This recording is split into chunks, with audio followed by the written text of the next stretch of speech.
everyone, welcome to Psyched Syed. It's your friend again, Sumbul. Remember, in the previous video, I mentioned that history of psychology can be a long topic of discussion, and so it's better to break it down into parts. The previous video was the first segment of the topic in which I discussed the role of philosophers in laying down the foundation of some important concepts in psychology. I will put the link in show notes down below. You can check it out. This video in particular is the second part of History of Psychology, and I'm going to discuss the different schools of thoughts in psychology. Okay, what are those schools of thought? These are Structuralism, as you can see, Functionalism, Behaviorism, Gestalt Psychology, and finally we have Psychoanalysis. Okay, let's begin with Structuralism.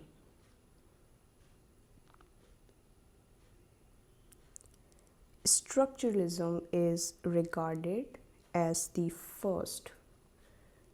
It's regarded as the first school of thought in psychology, and there are two names which are associated with it.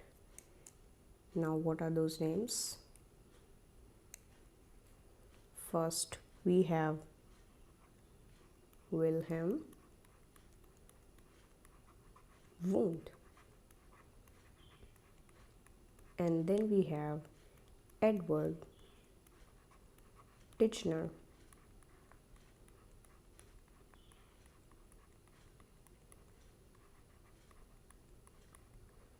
So these are the two names which you are always going to come across whenever you're talking about structuralism.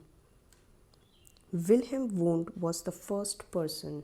He was the first person to establish an experimental laboratory. For the first time it happened. Experimental laboratory in Leipzig, Germany in 1879. And he believed that human mind could be studied using scientific methods. He introduced the concept of objective introspection. This is one of his ideas. So what this method was all about? It's a method through which one can study his own, let me change color here, his own thoughts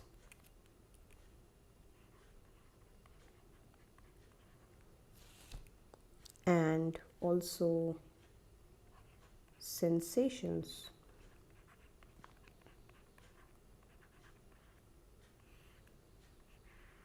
Thoughts and sensations.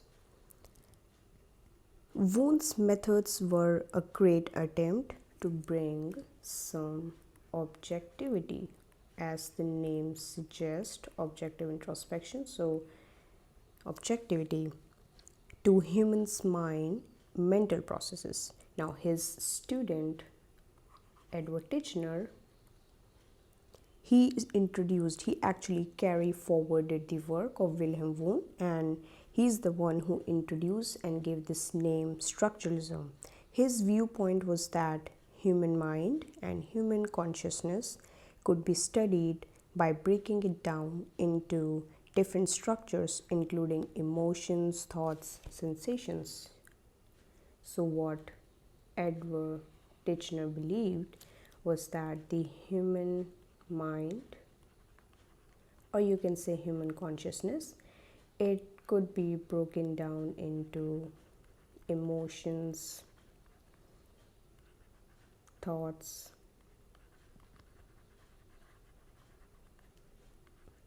sensations.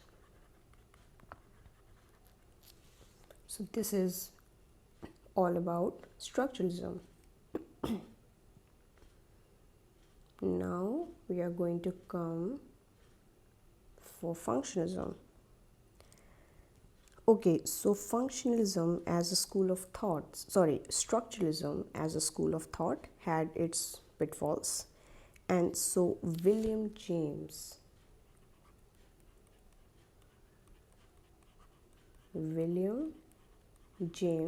he is considered to be the founder of functionalism. He believed the scientific study of human consciousness,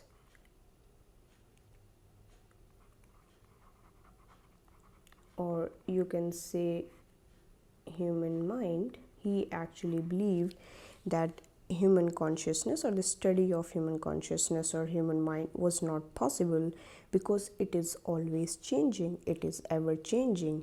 He believed that human consciousness cannot be broken down. You cannot break it down into parts. That's what William James believed. And this is the reason why he introduced functionalism as another school of thought. Functionalists like James were more interested in how the mind functions.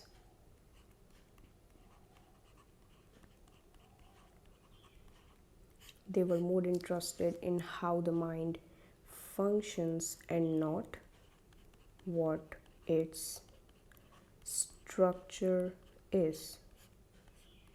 So they were more interested in this part and not in this part.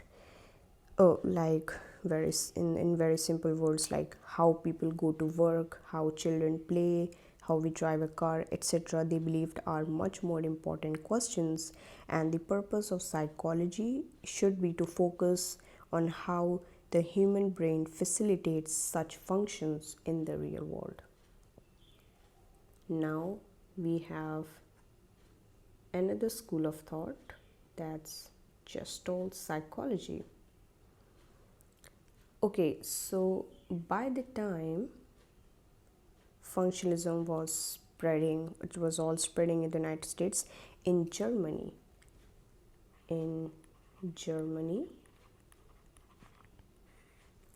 psychologists were doing all sorts of other experiments. Now, one of the well-renowned names is Max Wertheimer. Let me write down his names. Max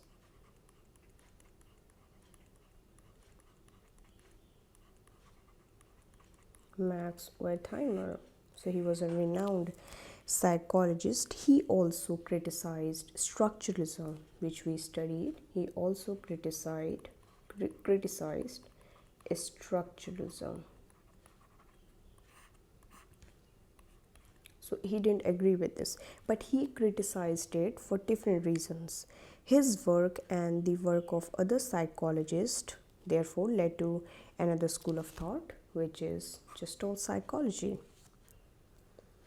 So they believe that the mental processes like sensation, perception, they cannot be broken down into elements. No, you cannot break them down. They can be studied wholly and not in parts. They can be studied wholly but not in parts. Hence, there's a very common phrase which is often associated with Gestalt psychology, and it's a whole is better than the sum of its parts. It's a very common line. It makes sense because in very simple words, just imagine a mobile phone. It is of use and has some purpose only when it's a whole product. But if you just break it down, you take out all of its pieces, then it's got no use. So obviously a whole is better than the sum of its part. Gestalt psychologists have also contributed a lot in the formation of one of the contemporary fields in psychology, which is cognitive psychology, and we are going to discuss this in detail, obviously, in future videos. Now we have psychoanalysis. Okay, so when it comes to psychoanalysis, I'm very sure no one misses out on one of the most famous names in the field of psychology. That's none other than Sigmund Freud.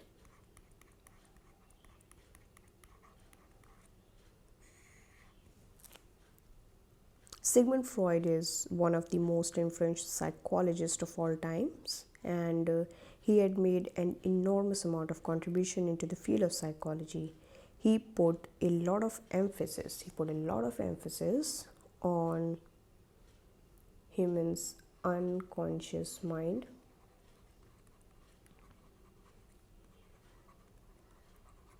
and also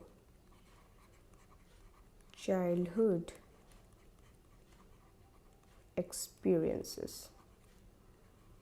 Very important.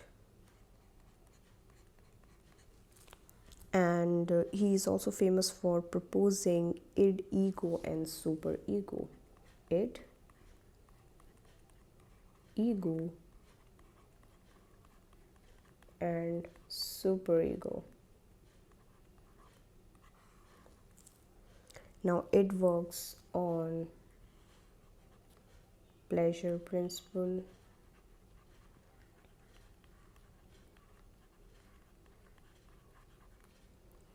ego works on reality principle,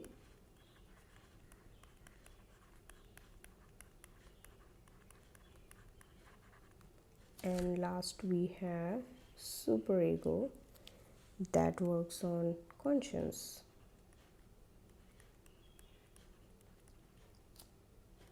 Pleasure, reality, and conscience. Let me explain using a very simple example. Suppose you are in a meeting, you are very hungry. It will make you want to eat right away, right in that moment, because remember, it works on this pleasure principle. It also needs instant gratification. However, your superego is going to tell you that you cannot do it because you're in the middle of a meeting and all your bosses and other senior executives are also there. You're thinking it's wrong, it's not right. When your ego will come into action, it will make you imagine that if you wait for just another 10 minutes, because remember, in 10 minutes your meeting is about to over, you will get a reward for your patience. That's a yummy cheeseburger or anything you're interested in eating. It's true that Sigmund Freud's ideas were controversial. Nevertheless, they haven't been abandoned yet, because some of the ideas are actually very powerful and interesting. Okay, last we have is behaviorism. Now, there are two names which are very famous when it comes to behaviorism. First, we have John B. Watson, and second, we have B.F. Skinner. These are the two names. However, we should not forget that one person had a major contribution, and it's none other than Ivan Pavlov. Now, Ivan Pavlov was a Russian physiologist and Nobel Prize winner. He accidentally discovered what's there in every intro to psych textbook: classical conditioning.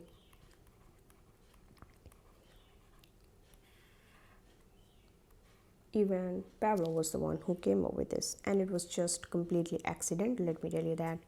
In short, classical conditioning is a learning technique in which a learning occurs or a new behavior is achieved when neutral stimulus is paired with unconditional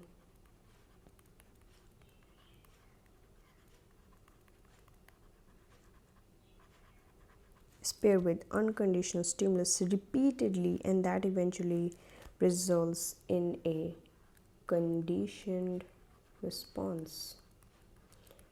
Don't worry, in the future videos we are going to discuss this in much depth.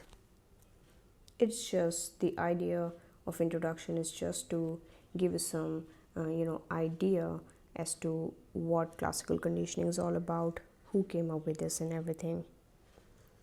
Now, behaviorists actually believed that every behavior can be learned and every action, or you can say response, is a result of an environmental stimulus. So every action, it happens because of some sort of stimulus. So imagine if you have slapped someone, God forbid, but just imagine if you have slapped someone, then maybe that person has provoked you some sort of way. So whatever action we are performing in this world, it's all a result of some sort of a stimulus, and that's what the behaviorist believed in. Okay, so we have covered all these schools of thoughts, you can see, and if you have enjoyed watching this video, then don't forget to like this video and do subscribe to the channel if you don't want to miss out on any future videos. I hope it was useful, and I hope you take care and have a good day.